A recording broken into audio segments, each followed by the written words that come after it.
Kaum muslimin nanti praktek berfilsafat itu mereka adalah bukan ngarang sendiri, bukan mencari merenung sendiri, enggak. Mereka berinteraksi dengan kitab suci tadi. Mereka akan bertanya, man khalaqallah, siapa yang menciptakan Allah? Nah, kata Nabi apa? Apabila bertemu dengan orang itu, pastaqim, kamu filsafat itu menghabiskan waktu, akan semakin bodoh. Assalamualaikum warahmatullahi wabarakatuh. Halo Sobat Salman semua, kembali lagi kita di Tanya Ustadz. Suatu program yang insya Allah akan memberikan hal-hal baru pada kalian semua. Tentunya saya tidak akan sendiri, akan ada narasumber yang akan menjawab pertanyaan-pertanyaan yang insya Allah itu mewakili pertanyaan yang ada di Sobat Salman semua juga. Karena narasumber sudah ada di studio ini, mari kita sapa beliau. Assalamualaikum Ustadz. Waalaikumsalam warahmatullahi wabarakatuh. Mungkin pertanyaan yang sering diulang gitu ya. Apa kabar Ustadz? Alhamdulillah bi khair. Walaupun mungkin sering mengisi Tanya Ustadz, tapi emang di luar kamera ya jarang ya, Tad. Iya. Jadi pengen tahu gitu. Ketemu selalu di Iya, ruangan ini ya. iya. Baik. So pengen tahu dan semoga Ustadz selalu sehat. Amin amin ya Dan rabbal tetap alamin. bisa membagikan ilmu-ilmu. Baik.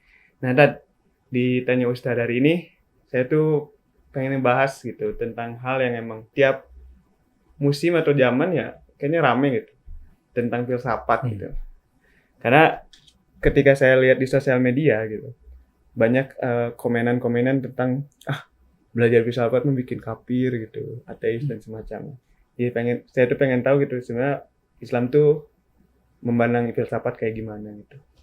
Nah, mungkin langsung ke pertanyaan pertama ya, Tan. Baik. Bagaimana gitu Islam memandang integrasi antara filsafat dan ya ilmu agama gitu. Baik. Bismillahirrahmanirrahim. Jadi ada beberapa kata kunci dalam pertanyaan itu yang ya lumayan. Satu, berkaitan dengan integrasi. Kedua, filsafat. Kemudian ketiga, ilmu. Dan keempat, agama. Kemudian tak kalah penting adalah Islam sebagai yang diminta penjelasan tentang bagaimana konsep Islam. Menurut Islam berkaitan dengan integrasi tersebut. Mengenai integrasi, ini adalah satu istilah yang sekarang sudah sedang viral, di mana ada pelatihan-pelatihan tentang integrasi ilmu sains dan Al-Quran atau sains dengan Islam tadi. Ya. Karena itu penting untuk memahami sepintas atau sekelumit tentang makna integrasi. Umumnya, integrasi dipahami sebagai istilah yang digunakan adalah untuk kondisi yang memang pada situasi berbeda atau ragam, kemudian dibutuhkan adanya satu kesatuan, keterpaduan, maka butuhkan integrasi. Ya, sehingga kita memandang apakah nanti ilmu filsafat dan agama itu berbeda sehingga harus ada integrasi atau sama. Nah, itu karena penting sekali itu bahwa namanya integrasi itu umumnya biasanya ada perbedaan atau keragaman, sehingga Kamus Besar Bahasa Indonesia itu memberikan penjelasan tentang integrasi adalah suatu bentuk pembaruan yang menciptakan kondisi utuh dan bulat. Nah, kondisi utuh dan bulat. Ini tentang integrasi.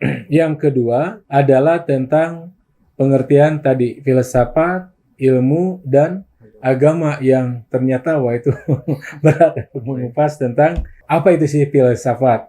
Ya, ada buku yang jadul saya dulu baca itu Teliangji. Ya, Teliangji itu menulis buku tentang pengantar filsafat ilmu. Itu beliau membentangkan tentang bagaimana pengertian filsafat sepanjang zaman itu dengan mengutip 42 tokoh yang memberikan pengertian filsafat ilmu. Apa itu filsafat, kemudian nanti apa itu filsafat ilmu. Dan itu cukup banyak di akhir kutipan ungkapan beliau itu bahwa beragamnya itu tergantung nanti kondisi atau pemikiran si filosof itu sendiri.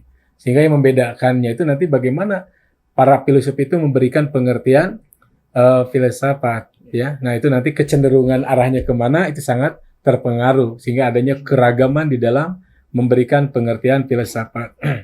Atau juga dari kalangan Muslim ada dulu sering ke Salman ya, almarhum Haji Endang Saifuddin Ansori ya, beliau Endang Saifuddin Ansori MA dulu pada menjadikan bukunya sebagai pegangan untuk perguruan tinggi tentang studi filsafat. Ya, bukunya ini Ilmu Filsafat dan Agama, Pendahuluan Pendidikan Agama di Perguruan Tinggi.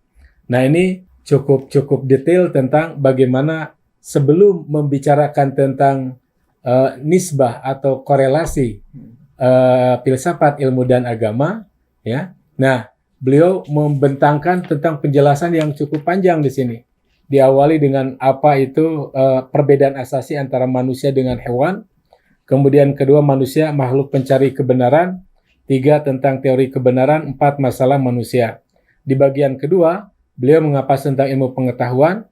Bagian keempat, bab 5, ya, itu bagian kedua bab 5. Bagian ketiga, bab 6 itu tentang filsafat. Bab 7 tentang agama. Kemudian kepercayaan, agama sebagai kebenaran, iman, budi, akal hati. Kemudian tentang Albert Einstein, tentang agama dan akal pikiran, diakhiri dengan nisbah antara ilmu filsafat dan agama. Jadi di akhir, setelah membentangkan tentang apa itu filsafat, apa itu ilmu, apa itu agama, itu pun cukup menguras banyak tokoh, ya, mengupas tentang apa itu filsafat. Nah, beliau kemudian memberikan catatan dari setelah mengupas tentang rujukan beliau tentang apa itu filsafat dengan mengutip beberapa tokoh, ya, baik dari tokoh filsuf itu sendiri, Plato, Aristoteles, Cicero, Al-Farabi yang Muslim, kemudian Immanuel Kant, Herodotus, kemudian Mulder, kemudian Fuad Hasan, ya, tokoh pendidikan kita, ahli psikologi, kemudian juga Diyarkara dan Hasbullah Bakri, serta beliau menyimpulkan sendiri paling tidak ada 2 hal dalam memberikan pengertian filsafat.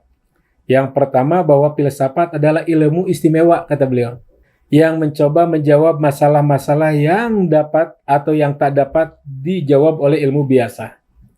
Karena masalah-masalah tersebut di luar atau di atas jangkauan ilmu pengetahuan.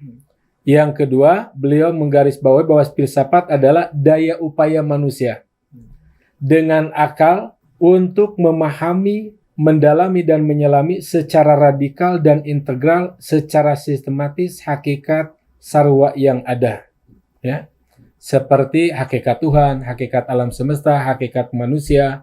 Nah, dengan disertakan sikap manusia termaksud sebagai konsekuensi logis daripada paham atau pemahaman tersebut. Nah, itu pun agak masih panjang. Nah, umumnya biasanya kalau filsafat adalah philo dan sophos, ya. Philos itu mencintai, sophos adalah kebijaksanaan. Sehingga filsafat adalah mencintai kebijaksanaan. Itu yang sangat singkatnya, ya. Nah, itu ternyata memang filsafat bukan bahasa Arab tadi. Nah, kemudian kata falsafah itu tidak ditemukan di dalam Al-Qur'an. Tapi ketika dipahami bahwa filsafat, filosofos itu kebijaksanaan. Nah, ada kata yang digunakan untuk kata kebijaksanaan yaitu hikmah, al-hakim, hikmah itu, sehingga banyak yang memahami filsafat dalam pengertian ini adalah sebagai hikmah atau kebijaksanaan. Nah, ini tentang filsafat. Jadi ada kata kunci yang tadi, daya upaya manusia dengan menggunakan akalnya, ya. Nah, ini yang paling penting juga. Kemudian beliau mengupas juga tentang apa itu ilmu, ya. Bagaimana beliau mengutip beberapa tokoh tentang ilmu, termasuk Muhammad Hatta, Karl Pearson, Baiquni dan lain-lain. Beliau menyimpulkan bahwa ilmu pengetahuan adalah semacam pengetahuan yang mempunyai ciri lain, ciri, tanda dan syarat tertentu, yaitu sistematik, rasional, empiris, umum dan kumulatif, ya. Kemudian bahwa ilmu itu merupakan keluasan dan keterangan yang lengkap dan konsisten mengenai hal-hal yang distudinya dalam ruang dan waktu sejauh jangkauan pemikiran dan panca indera manusia. Nah, ini konsep tentang ilmu pun panjang, lebar, definisi itu panjang. Dalam Islam apalagi itu banyak tentang konsep ilmu itu, ya. Kemudian yang terakhir adalah agama, ya, yang Endang Saipul Ansur ini beliau mengupas tentang bagaimana dikaitkan dengan religion, tentang din, tentang agama itu sendiri, yang pada intinya bahwa agama itu adalah sistem keyakinan. Ada beberapa kesulitan di dalam menerjemahkan atau mendefinisikan agama, tetapi bukan berarti tidak didefinisikan apa itu agama. Nah, Ustadz Aceng Jakaria itu dalam perbedaan mazhab itu mengupas tentang mengutip pernyataan ulama tentang bagaimana agama yang dipahami sebagai ad-din.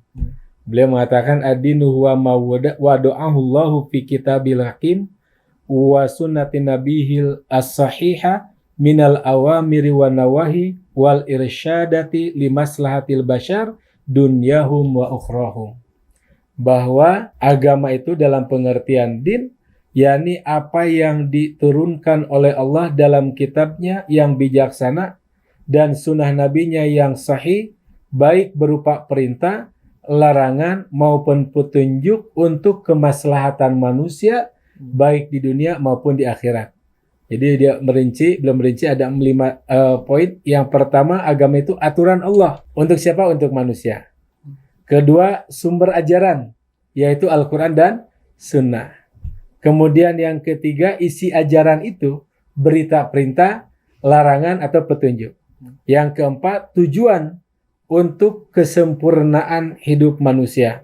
Yang kelima, jangkauannya itu bukan hanya dunia, tapi juga kelak nanti di akhirat, itu agama. Nah, secara sepintas itu akan nanti memberikan pengaruh kita terhadap itu integrasi. Jadi jelas ada perbedaan yang mendasar tentang apa itu agama, apa itu filsafat, apa itu ilmu, ya. Atau saya bacakan tentang nisbah antara filsafat, ilmu dan agama ini sebagaimana yang dikemukakan bab terakhir dari tulisan Ustadz Endang Saifuddin Ansori MA ini, bahwa manusia itu adalah tadi makhluk pencari kebenaran.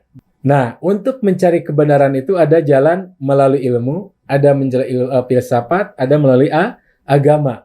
Dengan demikian itu ada pilah. Apa itu filsafat, apa itu ilmu, apa itu agama, beda. Tapi ada satu nanti garis yang bisa kita tarik, yaitu apa? Berbicara tentang kebenaran, ya. Karena nanti filsafat, ilmu maupun agama berbicara tentang kebenaran dengan cara yang menghampirinya tentu saja berbeda-beda. Nah, ilmu pengetahuan itu hasil usaha manusia yang disusun dalam sistem mengenai kenyataan, struktur, pembagian bagian dan hukum-hukum tentang hal ihwal yang diselidikinya, entah itu alam, manusia, bahkan juga agama. Sementara filsafat adalah hasil daya manusia dengan akal budinya untuk mengetahui sarwa yang ada tadi tentang hakikat Tuhan, hakikat alam, hakikat manusia. Sementara agama itu adalah tadi sistem kredo umumnya, ya. Kalau agama dibawa secara umum, ya. Nanti agama dalam pengertian din, agama dengan milah, tadi din sudah disebutkan. Jadi adalah sistem kredo, sistem ritus, sistem norma atau kaidah yang mengatur hubungan manusia dengan manusia dan alamnya sesuai dengan jalan dan tata cara keimanan dan peribadatan, ya.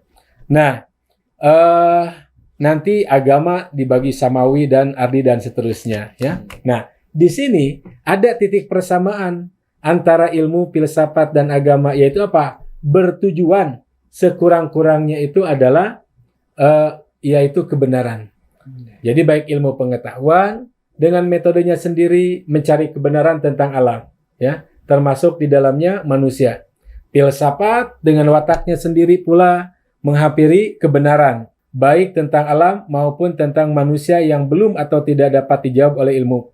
Kemudian agama dengan karakteristiknya sendiri pula memberikan jawaban atas segala persoalan asasi yang dipertanyakan manusia, baik tentang alam maupun tentang manusia ataupun tentang Tuhan, ya. Di sini dari sisi pertama kesamaan tadi adanya integrasi, bahwa di dalam Islam itu baik kaitan dengan filsafat, ilmu dan agama itu memiliki ada hal keterhubungan, korelasi.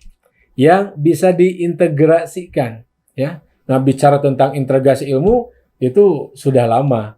Muhammadiyah tahun 2000-an itu mengadakan seminar tentang tauhid ilmu.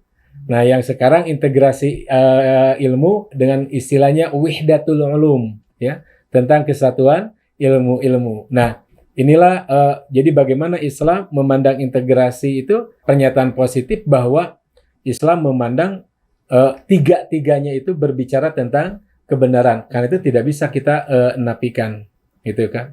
Nah, ini tentang integrasi ilmu, filsafat dan agama, gitu. Masya Allah, panjang banget penjelasannya. Ya, secuir itu sebetulnya ya. Ya. Tapi ya mungkin dia bisa digaris bawahi bahwa yang menghubungkan tadi ilmu, entah itu ilmu pengetahuan, filsafat atau agama ya, tentang kebenaran itu ya. Tentang Bahwa kebenaran. semuanya ya mencari kebenaran gitu. Nah, tadi kan ada disebutin tokoh-tokoh dan saya juga kebanyakan yang saya tahu yang berkenaan dengan filsafat gitu ya. Tokoh-tokohnya yang dari Yunani dan semacamnya gitu. Sebenarnya ada gak sih tokoh-tokoh ya dalam sejarah Islam terutamanya gitu ya, yang berhasil menggabungkan keduanya antara ilmu agama dan filsafat ini gitu, dan bentuk kontribusi mereka apa gitu. Jadi ini tidak mudah untuk mengatakan apa berhasil atau tidaknya penilaian terhadap tokoh-tokoh tersebut. Tapi yang pertama berkaitan dengan tokoh-tokoh filsuf Muslim, gitu. Nah itu ya banyak, ya. Jadi banyak. Jadi kalau kita mempelajari sejarah filsafat, ya dari Yunani kuno terus sampai ke filsafat abad modern, gitu kan, filsuf modern itu ada nanti filsuf-filsuf Muslim. Walaupun ada dulu yang tidak mengenalnya sebagai filsuf Muslim. Jadi lebih filsuf Arab saja. Nah, ini yang apa? Yang dalam sejarah filsafat itu apa? Ada yang memahami ini sebagai atau mengakui sebagai filsafat Arab. Jadi bukan kaitan dengan keagamaan, ya. Filsuf seorang Muslim begitu. Kemudian yang kedua, dan ternyata kan di Arab itu banyak yang apa artinya Muslim ya, yang menggunakan bahasa Arab, entah itu mulai bukan pengertian Arab tidak apa identik Saudi ya, tapi Muslim yang memang menggunakan bahasa Arab, Turki juga ya, Irak dan Iran, kemudian Mesir dan seterusnya. Nah itu nanti mereka banyak tokoh-tokoh yang seperti itu, ya. Nah, jadi di tengah-tengah itu maka mereka dikenal seperti Al-Farabi, Ibnu Sina, Ibnu Rus, Al-Kindi, kemudian Ikhwanus Salfa dan banyak-banyak lagi. Ya sampai ke sekarang itu terus apa filsuf Muslim itu terus berkelanjutan ya, berkelanjutan berkaitan dengan bagaimana mereka dinilai sebagai seorang yang berpraktek filsafat atau kita dengan filsuf. Hanya yang kenapa itu juga yang menarik, kenapa dalam filsuf Muslim itu mungkin tidak dikenal hanya sebagai atau dinilai sebagai filsuf Arab gitu kan. Nah, karena ternyata memang kalau Muslim itu berbeda. Ketika filsuf Muslim dengan filsuf pada umumnya, filsuf itu memberikan pemikiran, pandangan hidup, nilai-nilai, ya, gagasan-gagasan, ide yang tentang hal yang serba ada, yang mendasar, gitu kan. Nah, dari pikirannya sendiri. Sementara kaum muslimin nanti praktek berfilsafat itu mereka adalah bukan ngarang sendiri, bukan mencari merenung sendiri, enggak. Mereka berinteraksi dengan kitab suci tadi. Karena dia punya pandangan hidup, dia punya kitab petunjuk hudan, sehingga mereka tetap berinteraksi dengan yang namanya Al-Quran tadi, yang namanya hadis tadi, sehingga sebetulnya ada perbedaan yang nanti filsuf Muslim dengan filsuf pada umumnya. Filsuf Muslim nanti mereka berfilsafat itu menggunakan filsafat itu bukan untuk menggagas hal-hal yang baru, tapi untuk meneguhkan keimanan mereka dengan menggali sumber-sumber yang ada pada sumber mereka, yaitu Al-Quran dan hadis gitu kan. Nah, ini yang membedakan nanti filsuf muslim dengan yang lainnya. Walaupun nanti berkembang ya ada yang meluas dan sebagainya, tidak hanya memandang sebagai sumber hukum saja atau dengan Al-Quran saja, tapi berkembang luas dengan pemikiran-pemikiran interaksi dengan filsuf-filsuf lainnya.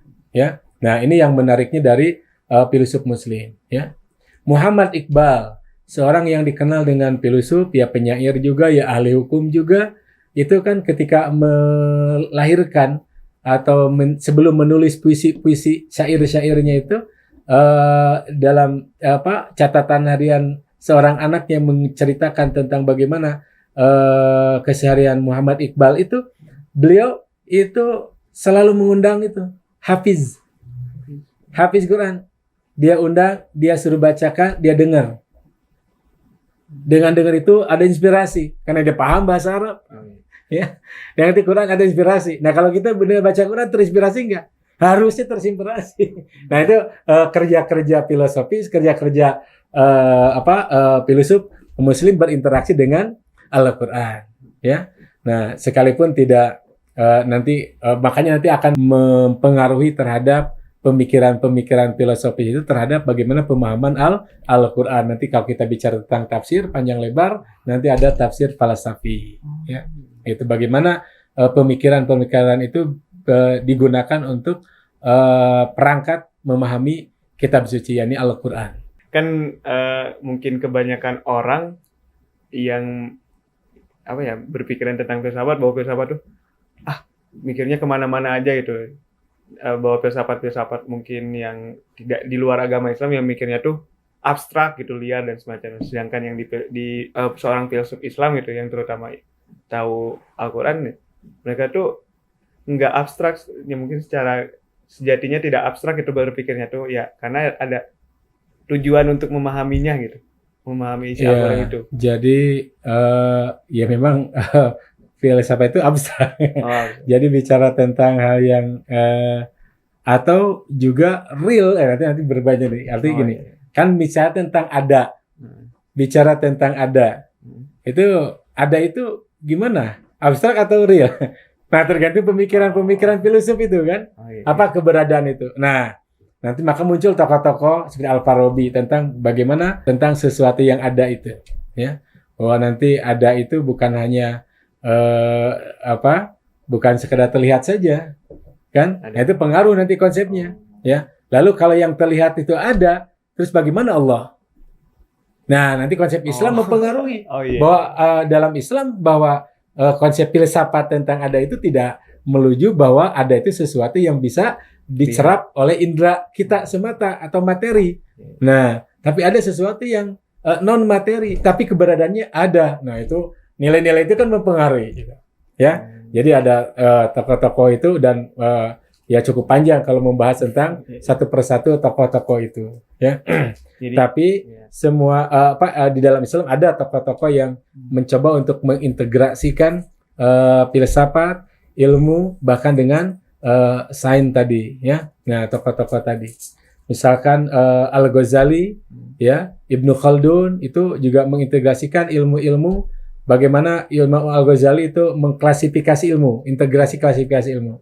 Ada ilmu Ibnu Khaldun, ada ilmu nakli, ilmu akli. Ilmu yang berdasarkan nukilan sumber ma'thur Al-Quran, hadis, ada berdasarkan akal, ya. Klasifikasi Al-Ghazali cukup detail tentang ada ilmu syariah, ghair syariah, mahmudah, ghair mahmudah, gitu kan? Ada ilmu akhirat, ilmu dunia. Nah, ini klasifikasi itu adalah upaya integrasi tadi, ya. Integrasi ilmu, ya. Begitu. Jadi padanya emang ya tadi tokoh-tokoh yang mungkin Ustadz sebutkan juga saya pernah dengar, cuman nggak kepikiran ternyata itu tuh filsuf gitu. Iya. Kontribusi mereka juga banyak ya. Banyak. Iya. Bahkan sampai sekarang ada yang zaman sekarang ada Ismail Al-Faruqi melahirkan kitab buku tentang Atlas Peradaban Budaya Islam, Peradaban Islam itu yang belum sempat lihat karena sudah jadi, beliau sudah baru meninggal, ya. Kemudian yang sekarang masih hidup adalah tokoh Naqib Al-Atas tentang bagaimana filsafat pendidikan Islam yang tulisan Wan Daud Wan Ibrahim itu beliau menguak tentang pikiran-pikiran Naqib Al-Atas ini, ya. Said Naqib Al-Atas yang sekarang sangat pengaruhnya luar biasa, bagaimana mengintegrasikan tadi, ya, integrasi ilmu filsafat, ya, dan agama, gitu kan. Nah, ternyata ya mungkin dari secara besarnya mah perbedaan para tokoh yang di luar agama Islam gitu. Kan para filsuf yang di agama Islam itu mencari kebenarannya untuk memperkuat iman. Banyak kan sekarang tuh mungkin filsafat-filsafat yang mempertanyakan tentang ketauhidan, keimanan. Nah, Islam tuh memandang ya filsafat-filsafat itu yang bertentangan dengan ketauhidan, mempertanyakan ketauhidan itu seperti apa? Jadi kan ada filsafat yang meragukan akan segala yang ada, ya, bahkan nanti Tuhan. Itu sudah ada pada masa Rasulullah itu, orang yang oleh Nabi disinyalir. Jadi ada seorang yang bertanya kepada Nabi, siapa yang menciptakan? Kata Nabi, kalau ada orang yang mengatakan siapa yang menciptakan, nanti akan ada, kata Nabi, la yazalun nas yatasaaluna. Jadi akan ada manusia yang mempertanyakan man khalaqas samawati wal ard. Siapa yang menciptakan langit dan bumi? Kemudian ketika dijawab Allahu khalaqas samawati wal ard, mereka akan bertanya man khalaqallah. Siapa yang menciptakan Allah? Nah, kata Nabi apa? Apabila bertemu dengan orang itu, fastaqim, kamu istiqomahlah, beriman kepada Allah, kemudian berpalinglah dari orang tersebut. Nah, ini jadi filsafat tadi karena memang filsafat itu karakteristiknya adalah bertanya tentang hal-hal yang mendasar, ya, tentang hal-hal yang mendasar secara radikal, secara mengakar, maka wajar pertanyaan-pertanyaan itu muncul. Nah, tetapi bagaimana Islam mensikapinya, Muslim mensikapinya, ya, dengan tuntunan Nabi tadi, itu filsafat itu tidak menjadikan Muslim kemudian terjerumus dari akhirnya mengingkari Allah. Nah, itu kan pasti yang itu yang berbahaya tadi, itu yang pasti yang dikhawatirkan tersebut, gitu kan. Nah, sejatinya justru orang semakin berpikir, semakin menggunakan akal, ya, itu harusnya semakin mendekatkan diri kepada Allah, gitu kan. Atau yang dikenal dengan ulul albab dalam istilah Islam, subhana ma khalaqta hadza batila. Kenapa? Berpikir tentang alam semesta, pergantian siang dan malam, termasuk yang ada di alam semesta ini, tentang wujud dan sebagainya. Nah, itu adalah sikap Muslim, ya. Makanya dalam pertanyaan pun tidak semua pertanyaan dijawab. Cerdas-cerdas seorang Muslim seperti sering muncul dalam pelajaran-pelajaran filsafat tentang paradoks stun, ya, tentang bisakah Allah menciptakan batu? Nah, kemudian kalau dijawab bisa, kemudian bisa kalau menciptakan batu yang tidak bisa mengangkatnya. Nah, itu kan paradoks, itu pertanyaan yang salah. Jadi pertanyaan yang salah. Jadi Muslim sangat kerat dengan berpikir itu. Nah, jadi tadi kaitan dengan pandangan Islam tentang filsafat dalam pengertian secara luas memang bingung, sulit lah, karena tadi tergantung filosof yang membawakannya. Tapi kalau filsafat yang pengertian tadi cinta kebijaksanaan, cinta pada kebenaran, hikmah tadi, di mana Al-Quran adalah sebagai hikmah juga. Kemudian filsafat tadi berbicara tentang berpikir hal yang mendasar, ya, terhadap hal yang mendasar dengan menggunakan akal. Nah, Al-Quran begitu banyak tentang ayat-ayat seabrek tentang afala ta'qilun. Kenapa kalian tidak menggunakan akal? Afala tatadakkarun. Kenapa kalian tidak mengambil pelajaran? Afala yatadabbarun. Kenapa mereka tidak merenungkan? Afala tangzurun. Kenapa kalian tidak melihat? Nah, ini adalah hal-hal yang menggugah untuk berilmu, berfilsafat dalam pengertian berpikir hal yang mendasar, gitu. Jadi tadi ya pandangan Islam tentang filsafat yang bertentangan mungkin ya tentang akidah ketauhidan ya. karena emang sudah ada dari dulu ya, Nabi pun memberitahu kita bahwa menyikapinya ya udah kita tetap istiqomah dengan keimanan Nah, dan ya udah lebih baiknya berpaling dari mereka yang mempertanyakan hal itu ya. iya, betul. Betul. Soalnya takutnya malah kitanya yang Karena nanti ada beda. ada perbedaan tentang konsep agama tadi, bagaimana Islam. Iya. Misal dalam Panterson dalam strategi kebudayaan dia menulis tentang tahapan manusia. Iya. Tahapan sejarah pemberadaban manusia itu mulai dari tahapan mistik, kemudian tahapan agama, baru tahapan ilmu pengetahuan atau positivistik. Nah, seolah-olah agama itu artinya satu fase yang keterbelakangan yang nanti harus majunya adalah fase ilmu. Positif itu. Nah, di dalam Islam justru tidak demikian. Justru Islam sebagai agama itu dia bagaimana Al-Qur'an itu begitu suburnya perintah-perintah perhatian terhadap ilmu. Bahkan ayat yang pertama diperintahkan Iqra bismi rabbikal ladzi khalaq. Berarti perlu ilmu, perlu akal, perlu perenungan, perlu bukan disuruh sholat dulu, bukan disuruh zakat dulu, tapi perintah yang pertama Iqra. Nah, ini betapa perhatian besar Islam terhadap perkembangan ilmu gitu. Tadi kan yang Ustadz sampaikan bahwa ya filsafat itu mempertanyakan hal-hal dasar gitu. Nah, saya pengen bertanya ke hal yang dasar juga mungkin ini hitungan. Soal hukum mempelajari filsafat ya dari Islam sendiri pandangannya apa hukum mempelajari filsafat dalam Islam gitu. Ini tidak mudah kalau bicara tentang hukum. Karena sejatinya kalau kita lihat ya memang ulama berbeda pendapat ya. Ada yang mengharamkannya dengan dalih bahwa dalam filsafat itu menghabiskan waktu, bahkan semakin bodoh dengan belajar filsafat itu. Ya tadi karena kita apa yang dimaksud itu, termasuk pengertian filsafat yang dibangun seperti tadi. Tapi ketika filsafat dalam pengertian tadi ada unsur berpikir, ya, menggunakan akal untuk mengetahui realitas yang ada, ya. Entah sesuatu yang ada itu keberadaan Tuhan, keberadaan manusia, keberadaan alam semesta ini, maka sebetulnya itu sangat-sangat tidak pas untuk dikatakan haram. Justru Al-Quran kan mengungkap manusia agar sadar sebetul-betulnya tentang realitas dirinya, tentang realitas alam semesta, tentang bagaimana kita dengan Tuhan hubungannya. Nah, cuma perbedaannya kalau Muslim itu punya petunjuk.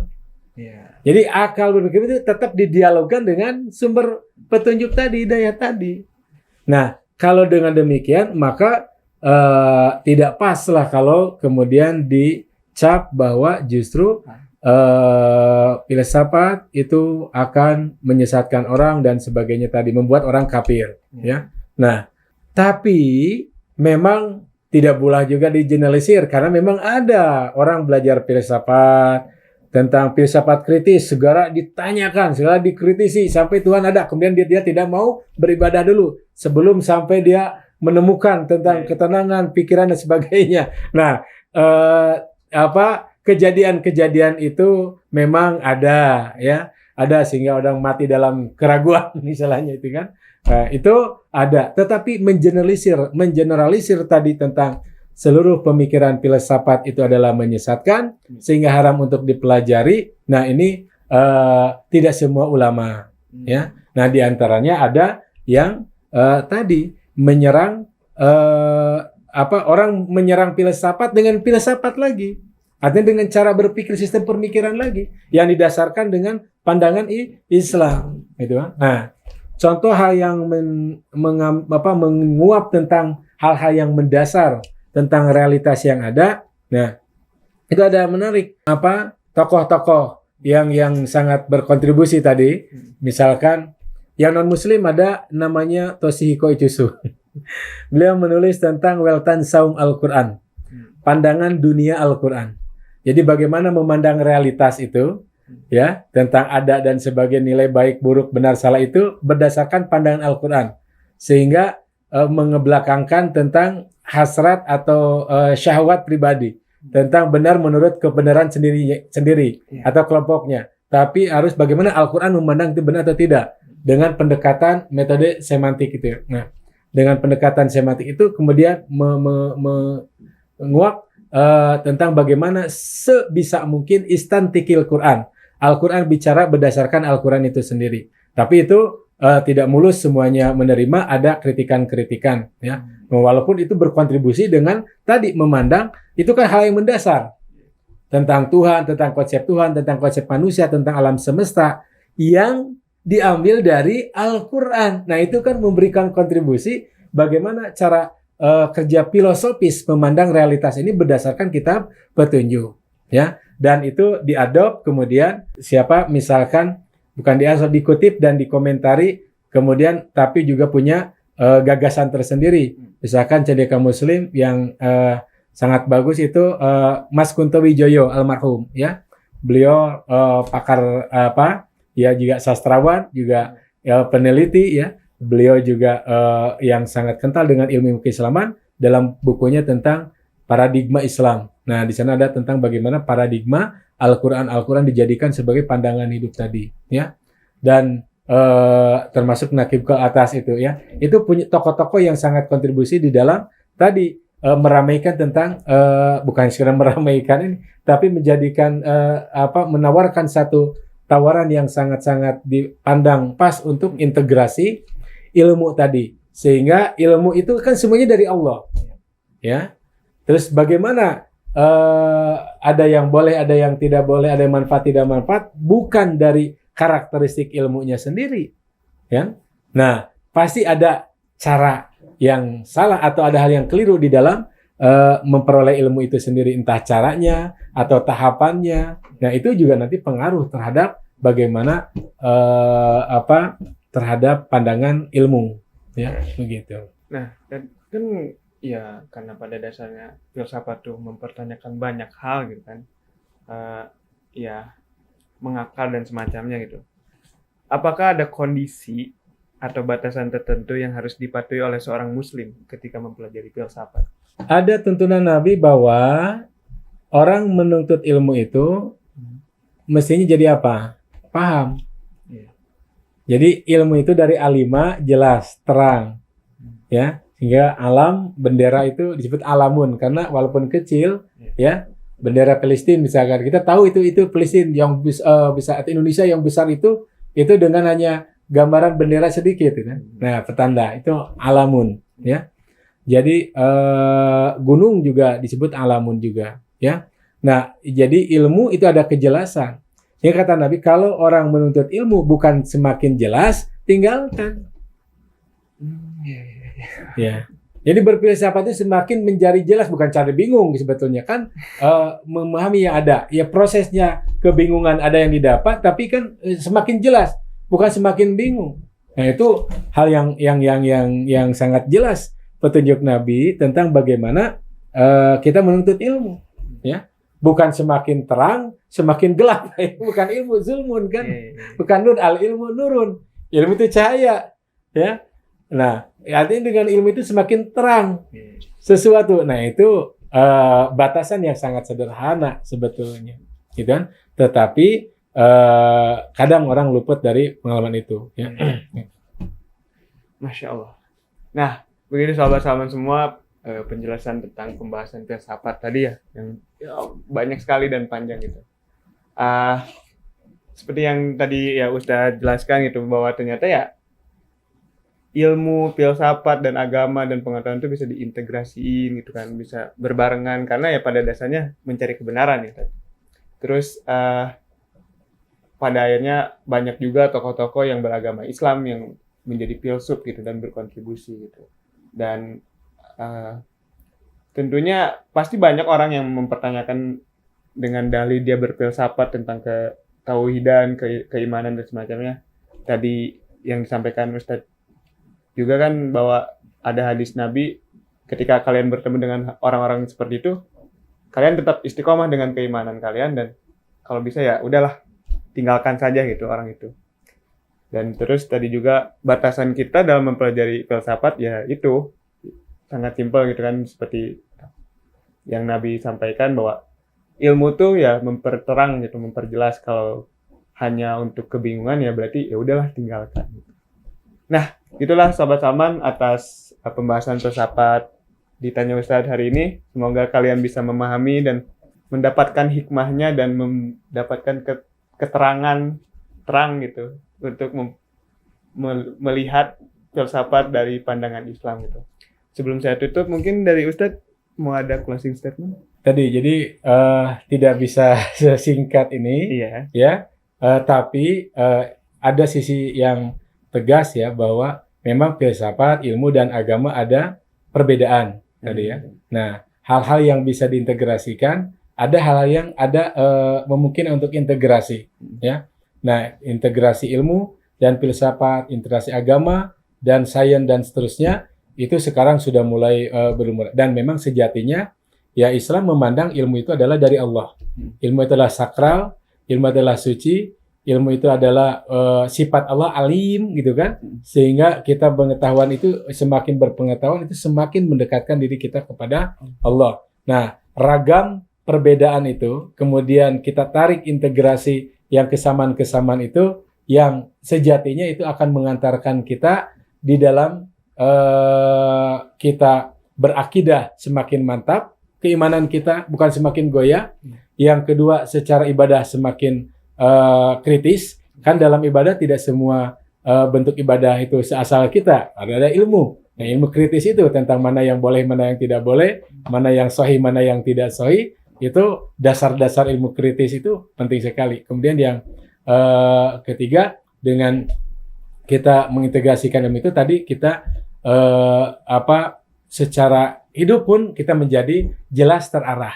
Jadi filsafat memberikan arah ya dengan bimbingan agama itu. Jadi bukan semakin berfilsafat meninggalkan agama, berarti agama itu sudah menyediakan arah. Kita menanya-nanya, agama itu memberikan jawaban, memungkinkan untuk memberikan jawaban-jawaban. Nah, itu interaksi kita berfilsafat dengan agama itu sejatinya akan menumbuhkan keimanan ketakwaan kita semakin meningkat ya, bukan semakin jauh. Kalau jauh sudah tinggalkan saja. Ya. Nah, begitu Sahabat Salman semua tentang pembahasan filsafat di Tanya Ustadz hari ini. Semoga semuanya bisa memahami dan mendapatkan hikmahnya. Ya, cukup sekian untuk Tanya Ustadz hari ini. Terima kasih Ustadz atas ilmu yang telah dibagikan. Terima kasih juga semuanya yang telah menonton dari awal sampai akhir. Assalamualaikum warahmatullahi wabarakatuh. Waalaikumsalam warahmatullahi wabarakatuh.